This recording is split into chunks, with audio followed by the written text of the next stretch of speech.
prison pourquoi? C'est l'information à côté prison pour la mort ya musée. Ye mutabomaki musée to yete.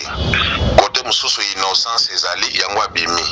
Mais côté mususu azalaki condamné yango bakangaka ye. OK. Et dit qu'après azalaka aide de camp ya chef de l'état à l'époque nani Laurent Désiré Kabila.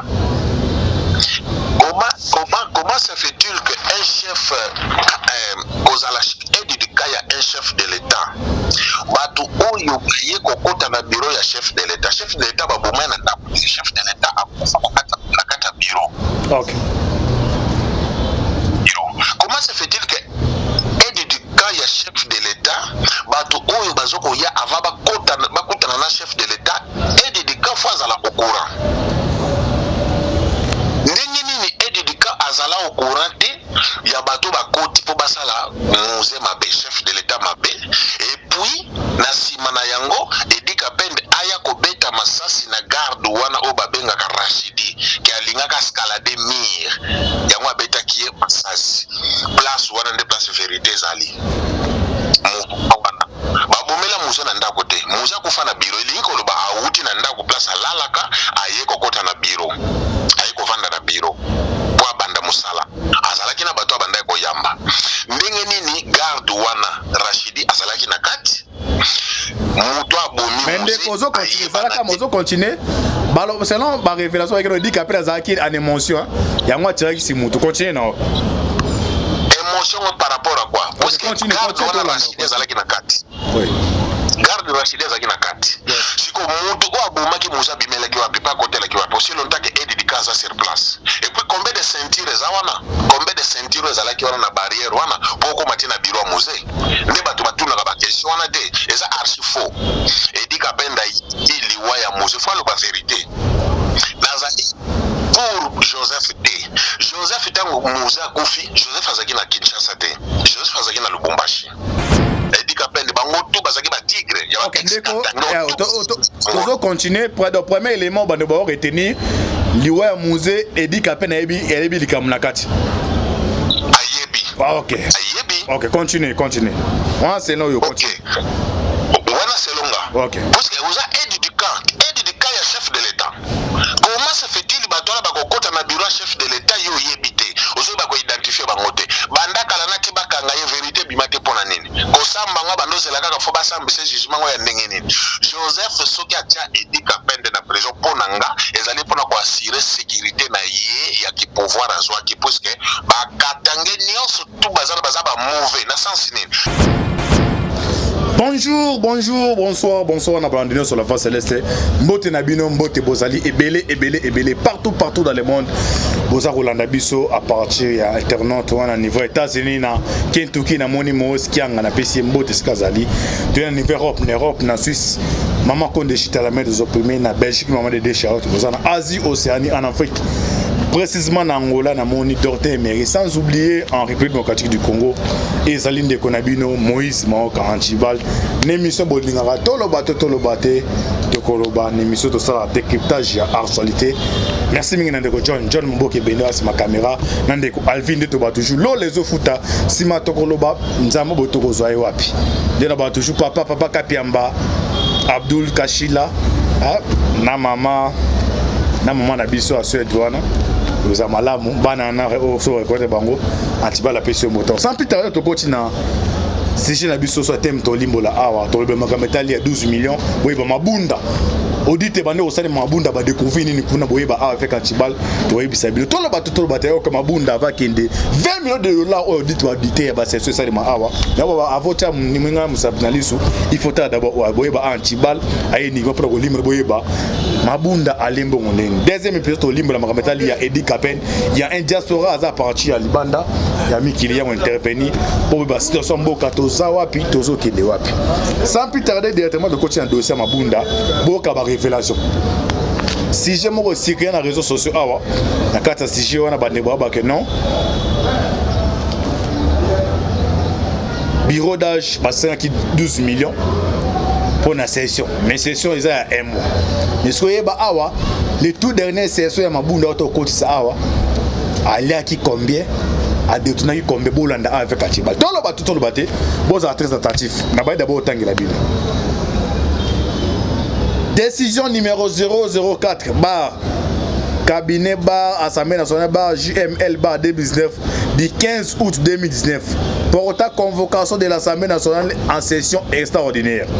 Le président de l'Assemblée nationale vit-elle que modifier et compléter à ce jour la constitution du 18 février 2006, spécialement ses articles 100, 111, 112 et 116, vu les règlements intérieurs de l'Assemblée nationale, spécialement ses articles 25, 32, 33, 34, 6 et 65, vu les procès verbaux numéro 16 de la séance plénière du 24 avril 2019 consacré à l'élection de l'installation des membres du bureau de l'Assemblée nationale à la demande du président de la République par sa lettre du 13 août 2019. Ah bon, le tout dernier session Mabunda allait combien? Parce que début est allé les canards à 12 millions de bois et Zambo recevait mais à Antibazo de limbo la bino à Mabunda d'abord. Vu la nécessité et l'urgence, le bureau de l'Assemblée nationale attendu au cours de sa réunion du 14 août 2019 décide pour Kabadestin Mabunda. Article 1, premier. L'Assemblée nationale est convoquée en session extraordinaire du 19 août au 7 septembre 2019. Article 2. L'ordre du jour de la session extraordinaire comporte les points ci-après. Prémix. Validation des pouvoirs. D. Audition du programme et investiture du gouvernement. Article 3. La présence de décision entre en vigueur à la date de sa signature faite à Kinshasa le 15 août 2019. Jean-Yves Mabunda Lioko, président de l'Assemblée nationale. Kouti ya session wana ou alizef kotaki Mabunda Asai Kombe. La session extraordinaire qui a été convoquée par Mabunda qui ne dirait derrière que 17 jours. Donc session pour 17 jours avait coûté 20 millions de dollars au trésor public. Money Babylon est là que y a des choses à la maîtrise. Donc c'est ce qu'on Mabunda convoqué le 19 septembre 2019, dirait dans 17 jours. Ils ont eu combien? 20 millions de dollars. Parce que Yebisangana c'est ce qu'on convoqué au 30 jours. Basengi 12 000. Nanaza Mouyibi. Ana Chebino, Andache Bandeko Bela FC en défi. N'a répété Mabunda a convoqué 500 millions en 2019. Oh, 20 millions de marques. Parce qu'on retourne à Bisabiso, dans 17 jours, on a 20 millions. À ça qui est dans mon île, qui n'a qui marqué dans Mboka au Dubaï. Aïe, qui est basé sur dossier Bambong et Belé. Parce que comme vous avez dans position de faiblesse, 12 millions de pas, vous avez eu le affûté. Badani na lettre et assemblée, le bureau d'achat comme non 12 millions. Et puis ça qui est grave les mêmes jours, mon bino a lieu au Komboué. Tout le monde dénonce Sarabino. Ah, ce qu'on a vu, c'est que Mabunda 20 millions de dollars. Et on a beau salaire. Merci pour continuer le deuxième dossier. Edi Kapen. Il y a un Congolais diaspora à Mboka Libanda. À ça qu'on intervient, la révélation est sous grave. Tout le but qui est dans la carte état de droit. Dans la carte état de droit, il faut vérité. Antibal appelle ça ouverture à Moutignos. À mon garantie. Ozana Bosembo Tobe Ngandeko yo azana mboka ya Libanda azo intervenir pour un dossier d'Ikapen na quelques dossiers to conseil biso bino aw après to kota na dossier o ya carte parce que carte de visite ya un généraux o euti pas Kabila pesi na rebelle moko à niveau ya bateau ba battre avion en tout cas RDC complice la de Kamoro o imaginer ndeko azan direct azo intervenir pour un dossier d'Ikapen mwana mboka bonjour. Oui, bonjour Ndeko Antibal. Ok, oza en direct une émission tout le baté. Donc d'abord, oza intervenir pour na makamata de Dikapen. Obengi biso na to bengo na oza na mboka ni précisément. Na kombo na za na mboka kana. Na za na Canada, na za na Amérique du Nord, na za na Canada précisément na Toronto. Ok, merci Ndeko kombo nani? Kombo nanga bienvenue. Ok, merci Ndeko bienvenue. Aux en direct d'émission tout le baté. Edi Kapen a eu liberté, a eu une grâce présidentielle. bande que belé boye baté abiso kabimi o mais ça va vérité pour la liwa ya musée alors yo to sola ki na oba que non ozaki na ba information et belé d'état na mona ki avant na bengso wa na ndimao o le candidat d'émission na mona ki babilo ko lobaka za très éloba ezala très intéressant yango ezala ki na préfère ki ezala ndera ki na bande ko bana to bato baté baye ba antibal ndeko ayambi siko ndeko bienvenue aza na Toronto na Canada ba révélation nous allons prendre ndeko bi Eddie Capen to lando aux en direct. OK, merci na ndenge o pesi ngai parole na sepeli makasi bon nalandaka nyonso ba debo bosalaka ngabe naza na kata ba débat na parce que naza congolais makambo eza na mboka na biso ezosala pasi mingi Eddie Capen akangama na prison oui Eddie Capen apimi na prison oui ça reste à vérifier à côté na prison pourquoi c'est l'information à côté prison pour la mort ya musée ye mutabomaki musée to yete côté mususu innocence ezali yango abimi mais côté mususu azalaki condamné yango bakangaka ye OK Eddie Capen azalaka aide de camp ya chef de l'état à l'époque nani Laurent Désiré Kabila. Comment se fait-il qu'un chef aide de camp ya un chef de l'état batu oyo ye kokota na bureau ya chef de l'état baboma na ndako chef de l'état akufa na kata bureau. OK. Comment se fait-il que aide du camp ya chef de l'état batu oyo bazoko ya avant bakota na chef de l'état aide du camp fois azala au courant ndenge nini aide du camp azala au courant te ya bato bakoti po basala musée mabe chef de l'état mabe et puis na sima na yango Eddie Capen aya kobeta masasi na garde wana o babengaka Rachidi ki alingaka escalader mur yango abetaki ye masasi place wana nde place vérité ezali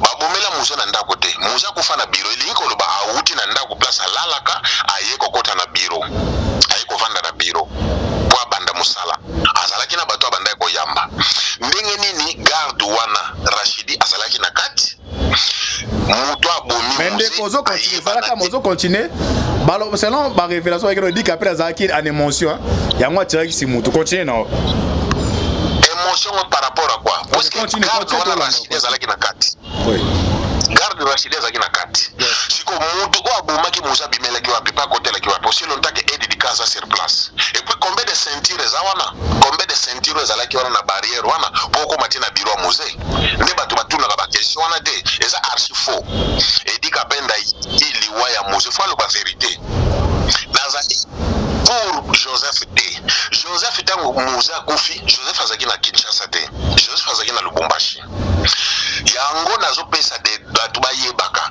ke soki musée tango akufaki ezalaki collaboration ya deux pays ezalaki Zimbabwe na Angola siko na Zimbabwe na Angola bato bango tu bazalaki na intérêt na bato bazalaki na intérêt na bango Rwanda nde mutu azalaki en tête ya makambo nyonso tu mena nani mutu azalaki na mutu ya Rwanda nani mutu azalaki na mutu ya Bangolais nani mutu azalaki na mutu ya Bazimbabwe c'est ça parce que ba alliés nyonso wana babanda ko soutenir Congo à l'époque bazalaki na ba intérêt na bango faut ba livrer musée siko azalaki kota Bangola pour remplacer parce que Angola azalaki na intérêt na kati siko Bangolais ba pistonaki nani o ba ko appuyer soki musée longwe yo faut ala wana po biso to appuyer yo faut yeba ke ba ex Katanga nyonso bazalaki ba tigre bango nyonso ba uta na Angola ozu ba munene ozu munene Fosse munene ozu Eddie Capen bango tout bazalaki ba tigre ya ba ex Katanga tozo continuer pour le premier élément bande ba retenir liwa ya musée Eddie Capen ebi likamuna kati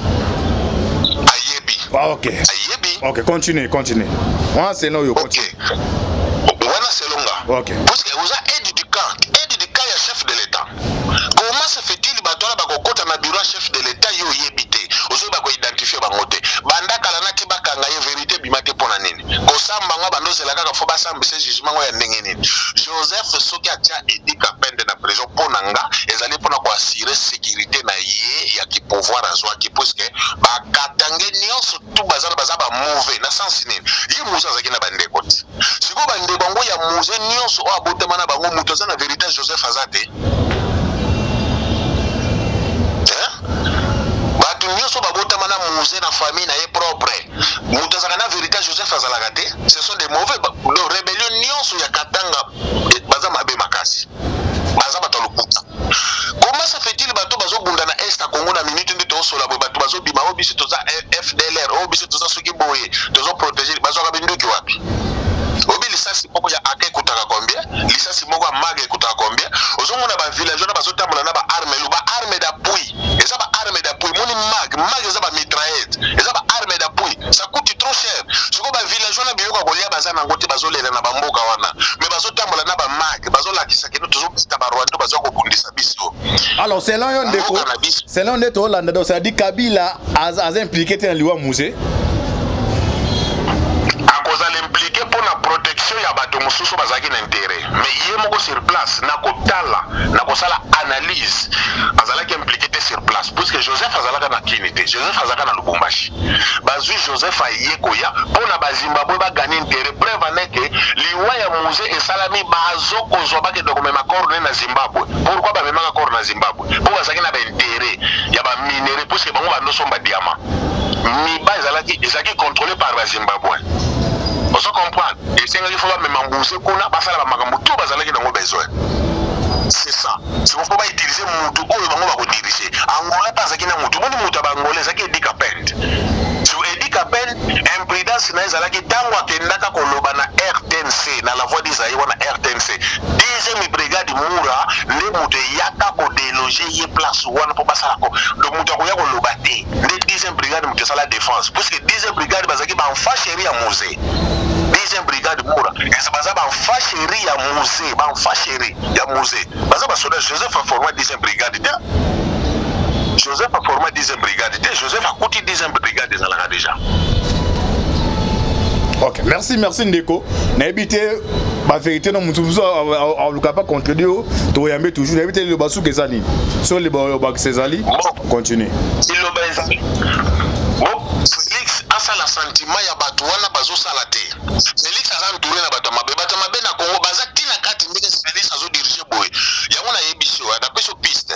Bato bazo bunda na est wana bazo ba défendre Congo bazo ka minduki wapi. Baso ma minduki wapi nani muta arma ka bango. Opuse to yebike bato bazo bebisa mboka na biso eza ba Uganda ba Rwanda ba Burundi c'est bien. OK. Bayaka na minduki force ya ba gouvernement mutetinda. OK. Siko bato biso ba défendre ka wana. Far de saison takuna te me bato na ba village bazo kutakuna na minduki bazo landa ba bango bazo ka minduki wapi. Nana arma ka bango. Point d'interrogation. Congo ezo tourner kaka bato ngo bazaka na kata Congo bango na bango na ba Congo. Bozo pesa pouvoir na Rwanda makasi. Ba pesa ka pouvoir na Rwanda na pouvoir ko bunda na Congo te. Force à kubunda na Congo te nazo ebisa yo soki bozo yeba série ya général Mukaso azaka colonel ya 31e brigade boye ba opération moko esalama ya ba soldat seta promotion seta oyo kinda ko bunda tina na Rwanda na série ya Biarimana poko zoka ba histoire wana bochaka na mituna bino est kaka ya Congo yango moko soki e envahir kaka Rwanda ba ko kate opesa na force na Rwanda na ndenge moko ya kosaka na te ba mission to eleka kaka Rwanda ezo sala biso bo eloko te bato bazana kata armée o baganya ka mbongo na bango na ndenge na bango bazebele na ba généraux mususu ye moko Félix azozongisa asala attention bazawana na kati Joseph abungi na notea bozomona kaka Joseph alongwe kinga kati azana Lubumbashi ba manipuler ba congolais na ba niveau moko bo Joseph azo pouvoir na pour ba congolais imposer ba congolais te ozo ba match ya liboso beta maka na stade Kamanyola Joseph akuta polo ya PMB bazoganga président jeune asala na kata match na stade Joseph ayebaka Kinshasa te Joseph a le pouvoir ba congolais bango moko biso moko ba congolais ozolanda armée wana nde yango Félix il faut telemela ndenge ni Félix azoko ko préparer armée mosusu te kaka ba généraux kala wana kaka ba généraux bakendaka na formation boko bato alors puisque les soso oyo pesi pona armée pona puis c'est soso pesi kwa to pesi to kabwana to continuer mission na nyonso balandela mambo Edika Pend bien basambise na baloyenge te donc soki aza na aza fautif fazonga na prison et puis bako libérer te bona nga Edika Pend akoza la libanda te puisque bato wana ne mutu bako bundisa Félix nazo ebiso vrai bato wana bako bundisa Félix boko nga data lelo bato wana ne bako balukela Félix bazo luka ka ba stratégie ya ko sala ba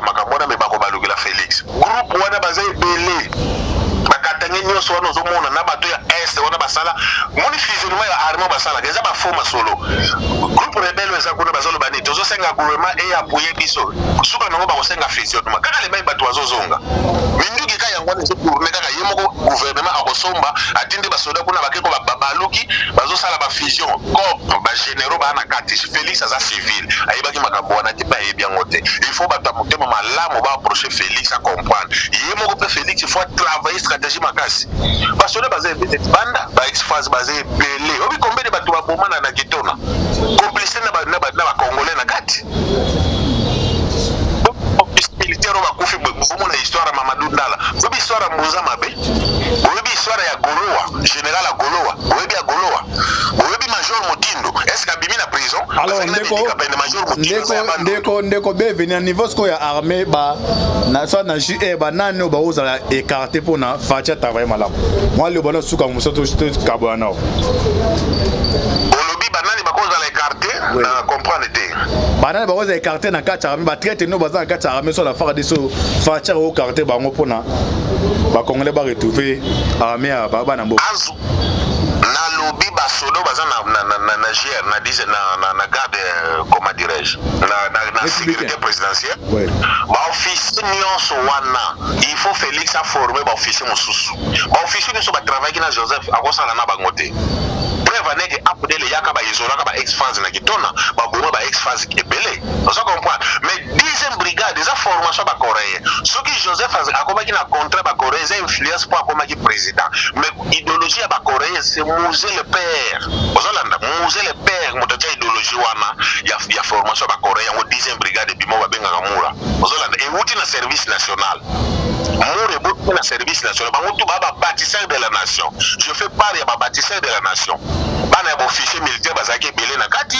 et puis ba commandant centre nyonso ya service national bazaki ba ex-phase ba vrai instructeur bango ni mutu ba former service national wana avec général Kalume commandant centre ya Kanya Makasese zalaka zuya Muganza wa Niembo na Kanya Makasese chef coutumier ya mboka na zalaki Mutombo Mukulu batika ba aventure ba Rwanda bazalaka infiltré banda service national pona nini Joseph service yaki kokofati ba yiko bimisa général wana soki ka bongo soki ka bengele o ba check commandant service national lelo bazozo ba chege o bazokata bato ba chete ba kuluna na Kinshasa batindi bango na service national faut pas ça l'attention. Merci de Kobe venir le bana souka comme ça to kabwana o. Le basuka ezali ba juger Félix pardon Edi Kapend a samba penza ndenga normal. Ba lo ba vérité o ya ko loba. Mais faut yebake na masolo ya mu. Le masolo ya Moses Zamulai. Masasu, général Masasu. Bato général bazana kati baza wapi bato général Masasu ebele bazaka na ba demiap bazaka na ba demiap baza wapi ba msusu bazana Europe na mboko nini mboko ngone bazana ba Norvège ba nini on comprendre masolo eza très moulai ba alors commentaire muke pona arriver à Georges Mirindi o bien peut faire ça la vérité basanga na bango nyonso ba bisa ba vérité Félix nazolo bande peuple congolais qui no batika ba sentiment wana bazala na sima Félix ba comprendre makambo ba pesa Félix azwa idéologie ba kinwa atika mamboko banga kinwa fa kota na armée na ndenga solo soki pe ko senga ba benga bana mboko bazali banda ba uza ba bonte Félix a protéger bango to koya na mboka to ko servir Félix faza la pena miso ga parce que mboka na biso eza utiliser na batumba utaka libanda kinwa azana mo dire tena kata Kinshasa bato ba sentiment Félix a télé matozwa président ya kinwa mwana kin mwana vietchi donc ndeko na biso grand frère na biso master na biso donc wana pena mwana ya kati il faut comprendre l'idéologie. OK, merci ndeko bienvenue ndengo za ki direct tozaye na but diplex na bana direct 15 minutes merci. Ok, alors toujours qui ndeko à partir à Toronto et Canada après c'est ma révélation ma kameti kapen après c'est ma révélation mususu yo bozota la biso ma contribution et ça bien ma casse ça to fandi kuna critiquer mokezo qui paye vous mais contribution ma kanche za te ka ko fing ah eza mon fing ata pesi idée na yo pozo autant le monde que non il doit pesi peut-être à passer à kenaka à passer à côté de la plaque yo na version mususu antiba la zana ozala la bienvenue. Merci de continuer à dans tu es sur le dossier à Maritali à Est.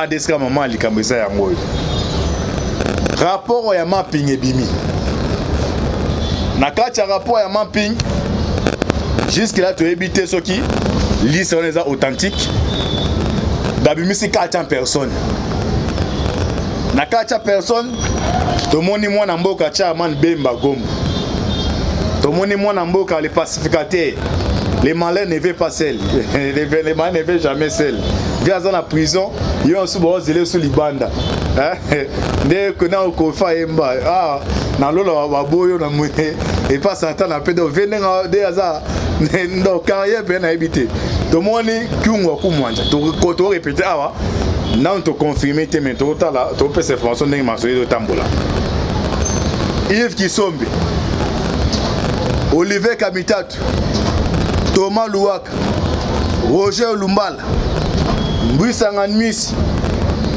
Tambwe Mamba do bakombo moko do terrible belé au bazar na rapport ya mapi rapport ngweza banda 98 2003 bazo lukisa batwana nyonso donc ndenge za déjà awa déjà ba notifier déjà mukonja mboka c'est sengono mutu tel azaza libana mboka azaza kata mboka il faut pesa biso yi so côté pe ya FCC batu musu babangi babi awa ndenge makama bandeli boy inutile ya kolenda mutu asala pose au pilote to moni bango eka sanji ala pakindai ya beke nonga na oyepa kabila na olonge pa kabila jour so olonge pa kabila bobo mangai na ebité so déjà kufi etikali yo koko nyangi mais to moni yona mbangu akomi ko changer maloba kolekana ba militaire IDPS est-ce aye na système ya toko tela catch na bango to ba système na bango pour l'interrogation tozu sous na Lambert Mende yona memi chéri mon chene ala kisaka Thomas Pirolo Moussa na ndene aéroport anjil bango pe na union sacrée so problème eza awa to reposer pour ma hypothèse ali que non est-ce que ce ben na catch union sacrée ba ko inviter union sacrée pour na ba livrer les informations ndenge monlé asalaki on va payer biso 50 000 parce que politique eza mané bela ko déstabiliser ya ko déséquilibrer adversaire monlé ko ba que non ba payer biso 50 000 dollars et ko fragiliser notre sécurité mais nos opinions il y a pas population moi te ka ma pa que non Tshisekedi a comme ko sala makambo kabande ko sala zo ko pour député est-ce que ba pour le corona deuxième hypothèse est-ce que na plan ko fragiliser inosake na troisième souvent on a répondre ce qui boya la deuxième hypothèse ko fragiliser inosake na douter makasa parce que ce qui Joseph Kabila ou azaki na armée azaki na pouvoir tout chef ya quartier chef ya tout azaki contrôlé par Kabila les au espace il y a 2 ans Tshisekedi da bete kukao na ebité na maneni au Kabila Joseph ou azaki na armée azaki na tout ça déjà en déséquilibre et pas Tshisekedi boni engo ikastanji ou bien nano malame menda oyako ko anéantir Tshisekedi début système ya politique ya Afrique na politique ya Afrique un homme politique comme là ko bota misisa pour na azala déséquilibré et c'est mikubane Kabila qui a 2000 exemple Mobutu ndenge moko Mobutu a 32 au pouvoir mais la manière dictatoriale Kabila je vais faire ndenge moko to minimiser Kabila mais on loni misa 18 ans to ni peut-être que notre terrain mais différence c'est que terrain na mano za démocratie est-ce que vous avez ne terrain dans un pouvoir des ans l'espace à des ans bato ba ko inviter ino sake bon na force au quoi ça moi je ne crois pas et au sein de ba congolais au baza libana mboka au baza en kata mboka to za la bomoko na ibisa no mettre toi que non. Ce qui nous unit est plus fort que ce qui nous divise. Ce qui nous unit, c'est la République démocratique du Congo. Et ce qui nous divise, ils allaient par partenance, dans le tribalisme, dans la haine, moni, monté mali kundu. Keto. Donc, tu as une moutou à l'occasion de rien. Tu as une moutou. Tu as démontant. Ils disent, ah, non, tu sais que pas Kabwana Kabido. Comment comprendre? Il y a des gens qui sont comme na Keto na bango. Attends, l'autre, c'est la Kangi Kabi. Ah, et ça, c'est comme il y a Kento qui mouté ma vie. Donc, sur la bande de quoi, diaspora, bazar, les bandes de belé, comme dans Keto. Donc, les gens qui sont là, le Kabilo Kangi n'a pas money. Il faut que ces pays attaquer ces pays bajendo. Ils ont Keto. yetu. Alors eloka bongo bandeko na ngai njamba kopambola yo te omona bando osala carrière obeti ba santo kufi ata koza miso tika ozade ezali mboka na biso susi na biso nyonso ezali mboka oyo za contrôler ipa ya bana mboka c'est bise bango ba député ya mbaki aye boza na chance na tête ya mboka bozu muto aza na maquillage na bino o azo kabino alors bongo na moni muto aza un hypocrite ça azo ba likambo au senti mais pour l'instant tu sais que des soucis les autres il y a non c'est ça que non à relever défi défi les autres pour na yemo non défi ça pour na ba congolais alors oh toi ça censé pour la congolais comme moi oyo boya tous ensemble aux journalistes aux nani pour to relever défi pas boya ba que non ba Jésus pour ça bino bo kende biso to ya peto kende mais ba no bazo ya génération boya so njambi parce que na biso vraiment je crois moi andimi na prophète message pour être pendant enlèvement au sein de monde mais ce qui njamba umeli koya génération botika laka na Congo ni tama pambola bino c'était votre humble serviteur Moïse Monka Antibal on a qui awa pour nous repasser d'abord première révélation à 20 millions au mabunda auto détourné au sali de débat makambia bureau d'âge na dossier monsieur Edi Kapel na quelques révélations tama pambola bino c'était votre humble serviteur Moïse Monka Antibal merci à nos caméras humaines John Mboki Bende na équipe Mobimba affaire à suivre ciao.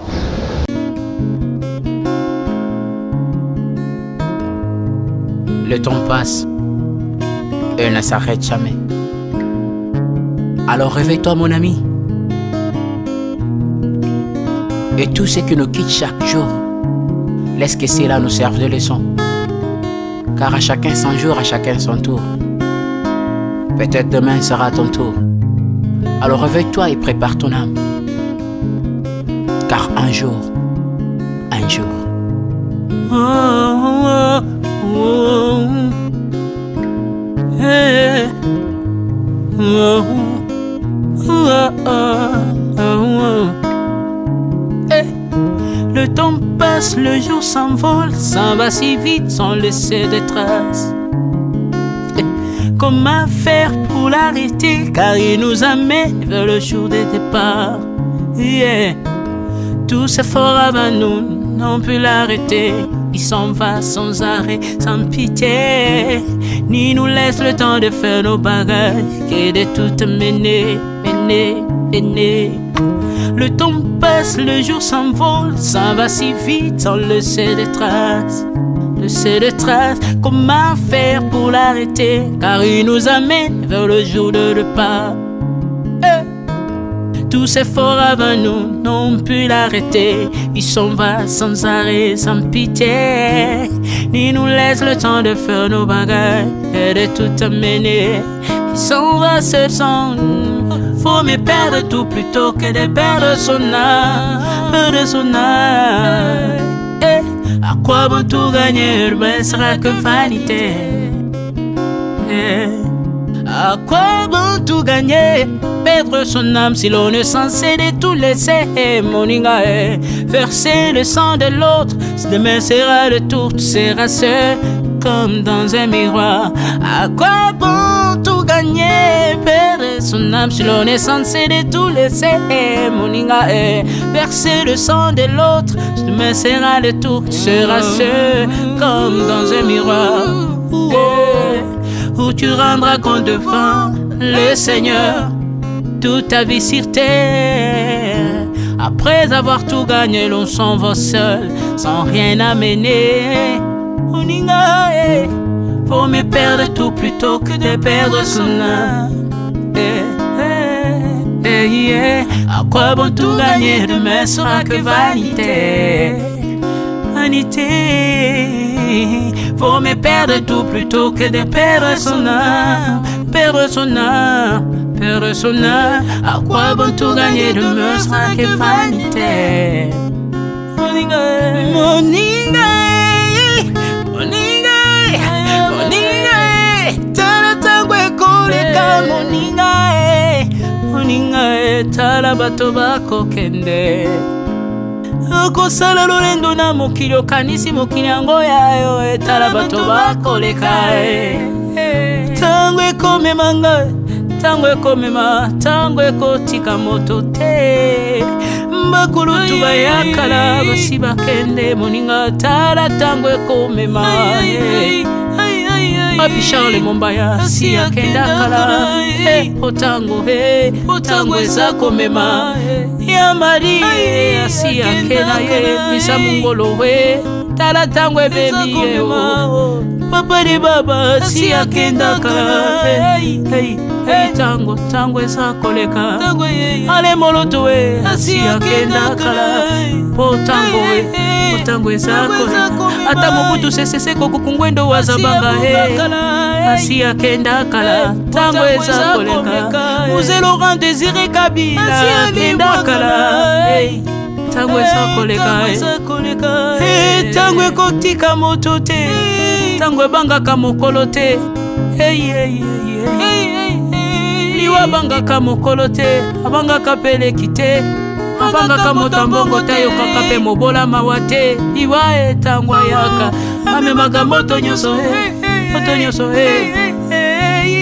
tango ekoleka lengela bomoi na yo epana yawe tango ekomema lengela bomoi na yo mokolo na yo ekoya okokende ndenge nini le temps passe ne s'arrête jamais le temps passe moninga tala tango ekomema moninga tala tango ekoleka moninga tala tango ekomema moninga tala tango ekomema tango ekotika moto te lengela bomoi na yo tala bato bakokende osala ndenge nini okotikala ebende te okotikala ebende le temps passe ne s'arrête jamais le temps passe ne pardonne jamais le temps passe ne s'arrête jamais lengela bomo moninga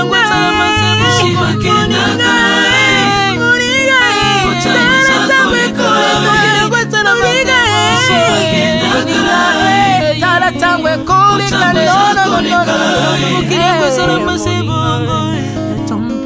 ekolo nyonso bato bakokealela mpona alela mpona tango eza koleka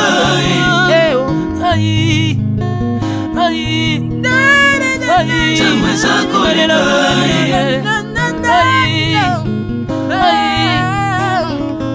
tango eza koleka le temps passe Alvin Ebea tala tango ekoleka nabongisa bomo nanga mpona nini bato bakokende biloko nyonso ekoleka nalelalela ntina nini natangisa makila na boma bato mpona nini soki nyonso ekoleka un jour nabanga kufa mpona nini soki naza putulu ya pamba mokolo ezali na koleka le temps passe